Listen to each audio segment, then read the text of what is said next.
tenemos como invitado al doctor Edgar Ortegón Quiñones, ex director del CELA, Comisión Económica para América Latina, de nacionalidad colombiana, ¿verdad?, que se encuentra excepcionalmente esta noche con nosotros. Ha dictado una charla magistral a muchos funcionarios locales dentro de los cursos que cada mes prepara el Centro Guamán Pomarayala.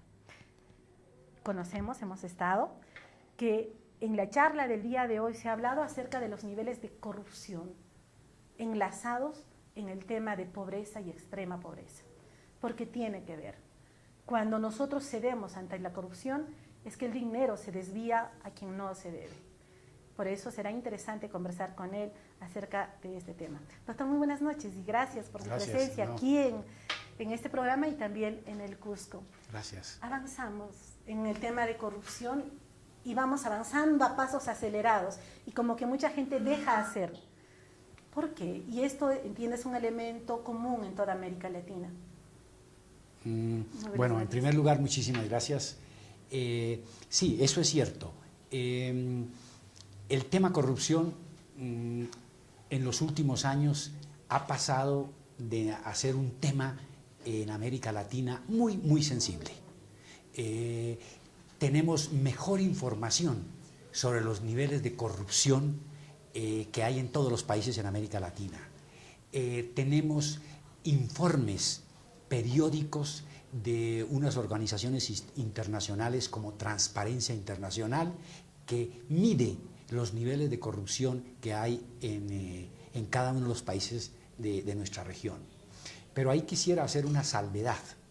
Esa medición de los niveles de pobreza tiene en cuenta 3 actores que participan de la corrupción. Para medir ese indicador de corrupción que se publica cada año a través de este organismo que se llama Transparencia Internacional, ese indicador para clasificar a los países tiene en cuenta 3 actores que participan de la corrupción, y eso es importante clarificarlo.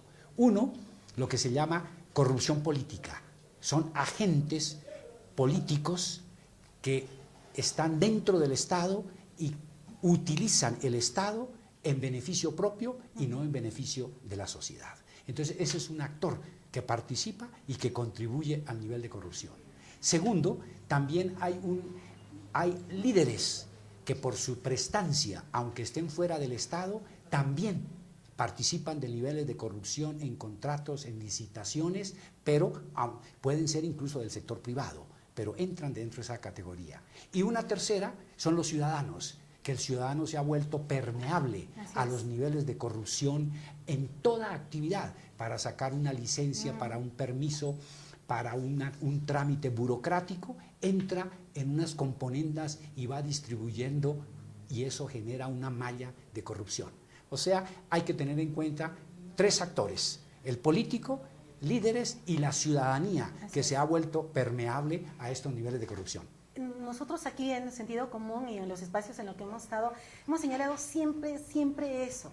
Somos partícipes en tanto somos pasivos y dejamos hacer. Yo comentaba siempre a mis televidentes que había una publicidad que me parecía, una propaganda más bien, muy buena. Era un tipo que sentía que al lado estaban pegando a un niño y el tipo estaba más interesado en comer su pollo, pero no hacía nada porque aquello fuese superado. Somos partícipes en tanto nos volvemos pasivos y decimos, no, si digo esto me van a insultar, me van a hacer una campaña, mejor me callo. Y tenemos esa actitud. ¿Cómo lograr que eso revierta o por lo menos no avance tanto como está avanzando? Bueno, una de las formas es transparentar el gasto público. Hay que hacer un enorme esfuerzo por saber que los impuestos que pagan los ciudadanos y que va a las arcas del Estado, en qué se gasta, cómo se gasta. Entonces hay un gran esfuerzo que tiene que hacer el Estado local, regional y nacional de transparentar, de rendir cuentas, porque la ciudadanía no sabe qué pasa con sus recursos. Y al no saber, está pasando mucho que no es lo que conviene a la ciudadanía. O sea, transparentar el gasto público es una de las mejores herramientas para controlar corrupción. Y que la población exija esa transparencia. Exactamente. El tema de la corrupción con estos 3 estamentos era que la autoridad que promete ¿no? Mientras no llega, pero que ya en el cargo se vuelve populista. Te voy a hacer tu obrita, y entonces es el buena gente, ¿no? El lindito, y de pronto el otro está esperando y dice, no, mejor a este no le digo nada, porque si no dejará de hacerlo. Vamos cayendo en un círculo cerrado otra vez. Así es. Ese círculo cerrado, ese círculo vicioso, tiene otra forma de combatir la corrupción. No solo la transparencia y la rendición de cuentas del gasto público, sino la otra es cómo controlar los niveles de impunidad. Cuando no hay justicia y cuando un individuo, un grupo de la sociedad o un medio de comunicación denuncia, que esa denuncia tenga una respuesta de castigo, si no la impunidad sigue imperando en la sociedad. O sea, tiene que haber un ejercicio de costo-beneficio, que quien incumpla y cometa tenga noción de que va a pagar un costo y no quede en impunidad. Entonces, mantener la impunidad, y si la ciudadanía ve que su denuncia no se hace efectiva, también alimenta más niveles de corrupción. Y esto lo decíamos en la exposición que usted ha dicho, señalaba, el año 2009, de los 553 millones de personas que habemos en América Latina, 189 millones son pobres, 34% de la población son pobres. Y escuchen, 76 millones son indigentes, y este último año se ha incrementado el número de indigentes, cuando se supone recursos tenemos. Por ejemplo, aquí en el país, en la región, tenemos más dinero de lo que jamás se había tenido, pero seguimos viendo las marchas de protesta porque quieren un aula, quieren un centro de salud. La corrupción es también pobreza y miseria para la población. Sí, es cierto. Una de las consecuencias de corrupción es inhabilitar a las autoridades o al Estado para colocar sus recursos para solucionar problemas. Entonces, ese es uno de los costos que los más pobres pagan. Por esos niveles de corrupción se desvían los recursos y no hay los adecuados para atender las necesidades básicas de la población. Y terminamos manteniendo esos niveles de pobreza. Ese efecto es lo que hay que sensibilizar a la población, que unos niveles de corrupción perpetúan nuestra pobreza porque inhabilita atender sus necesidades básicas. Básicamente, el cambio de todo esto está en el poblador común y corriente. Pensar, esperar que haya una autoridad que no se envanezca y empiece a sentir que con el poder es todopoderoso y que nadie puede decirle nada, que se envanezca y pierda el sentido común de las cosas. ¿La decisión está en nuestras manos, pobladores comunes y corrientes, o habrá que esperar también de las autoridades? Es un esfuerzo simultáneo. Y aquí tenemos que volver a los famosos independencia de los tres poderes de un Estado. Cuando esa independencia no se ejerce, el poder judicial, el poder legislativo y el poder de poder sancionar una falta, entonces eso alimenta corrupción.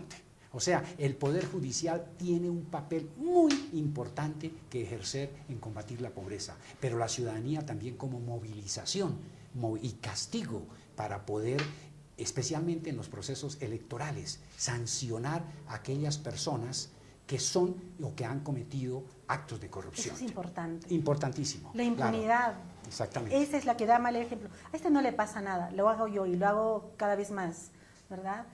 Muy bien, y en ello es convertirnos todos en vigías, en todo sentido. O sea, ver que si, qué sé yo, el profesor está cobrando por una buena nota, denunciar esto. Exacto. Y si nos dicen que somos pesados, que protestamos y que somos unos antipáticos, chinchosos. Sí, sí, sí. Nada, sí. Hay que seguir firmemente en la lucha hasta el último momento, no dejarnos amedrentar por campañas, por cosas de ese tipo. Es cierto, exactamente. Muy bien, todos tenemos que ser. Además, en la charla magistral que ha dado usted y que entiendo ha sido de mucho interés para todas las personas que han asistido a este curso que está llevando a cabo, que ha llevado estos 2 últimos días, el Centro Guamán Poma de Ayala, ha dicho que para salir de la pobreza, buen elemento es el tema de la privatización. Y lo ha dicho usted en una región en la cual el tema de la privatización no tiene aceptación, precisamente por las experiencias negativas que hemos tenido, donde el sector privado terminó por aprovecharse, llevarse las cosas y nunca dejar algo bueno. Esa es la sensación que tenemos los cusqueños, y desde Lima nos dicen, con esos no se puede, pero es que tenemos, no lo hacemos solamente por gusto, como quien dice por oposición no, porque sentimos que ahí las cosas no funcionan. ¿Cómo lograr el cambio en ello? Una primera idea es que la privatización es un medio y no es un fin. Es un medio, es un instrumento para mejorar la gestión en la prestación de algunos servicios o en la producción de determinados bienes. Y hay que definir muy bien los roles del Estado y los roles de mercado. Si no tenemos un Estado fuerte y capaz de controlar estos procesos, terminamos haciendo las tareas mal. Es hacer bien las tareas que le corresponde a cada uno de los agentes de la sociedad. Claro, pero es que la actitud del gobierno, en la época del fujimorismo, la dictadura fujimorista era ¿cuánto me llevo yo y te dejo hacer? Y en los últimos tiempos hemos sentido que, aleluya, por Dios, bienvenidos a la privatización, no importando la opinión de los locales, como usted dice, un fin y no un medio. ¿Cómo hacer sentir a la población que pueden haber experiencias mejores? Si tenemos precisamente eso, un gobierno que les da todas las facilidades y que olvida las demandas de los locales. ¿Qué camino podría usted, como expresidente del CELA, decir, señalar en esto que parece también un punto muerto, particularmente en nuestra zona? Bueno, yo creo que ahí el elemento movilización ciudadana es muy importante. ¿Cómo los ciudadanos pueden expresar sus preferencias en materia de prestación de determinados servicios? Hemos hecho este proceso de privatización a espaldas de los beneficiarios, a espaldas del pueblo, a espaldas de la mayoría de los ciudadanos. Y entonces ahí es donde el Estado ha cometido esta serie de errores. No ha habido una movilización, y ahí el elemento fundamental es los partidos políticos. Cuando no tenemos unos partidos políticos estructurados, con una fortaleza y representación de la ciudadanía, ellos son parte de este problema en la independencia de poderes, el poder de los partidos políticos, como su capacidad de supervisar, legislar, cumplen un rol muy importante en estos procesos. Somos cada vez más ciudadanos, ciudadanas, somos numerosos, Dios mío, cómo nos reproducimos, la pobreza va creciendo y el criterio de construir ciudadanía, vale decir, el reconocimiento de nuestros derechos, de nuestras responsabilidades, parece que se aleja, porque precisamente las masas van más bien a la violencia, que es la misma que reciben ellos por la pobreza y la miseria. ¿Cuál es el camino que usted vislumbra para América Latina bajo esto que estamos señalando y que entiendo es compartido por todos los países? Bueno, uno de los temas que en estas charlas debatimos y hubo bastante controversia es cómo crear instituciones fuertes. Ese es un tema que en América Latina hemos descuidado muchísimo. Todas nuestras instituciones son débiles. Y hablamos son de flacas, todas. Y de todas, al nivel central, regional y local. Son instituciones que no tienen fortaleza para cumplir y establecer un Estado de Derecho. Y entonces cuando esas instituciones, formales e informales, porque las formales puede ser una alcaldía, un municipio, un juzgado, una universidad, formales son instituciones, pero las informales son nuestros patrones de conducta, las reglas de juego, la ética, la moral, la disciplina. Cuando se deterioran esas instituciones de valores y permitimos impunidad, entonces se complica la situación. Una salida es, tenemos que fortalecer nuestras instituciones, formales y no formales. Así es, sentirnos como grupo, porque eso de solamente empoderar a un cacique, a una persona, nada más, no funciona. Así es. Y a la larga sabemos el destino que tienen los autoritarios. Exactamente. Un honor haber conversado con usted. Muchísimas gracias a usted. Un gracias placer. A usted. Muchas gracias. Muchas gracias. Hemos estado, como lo decíamos,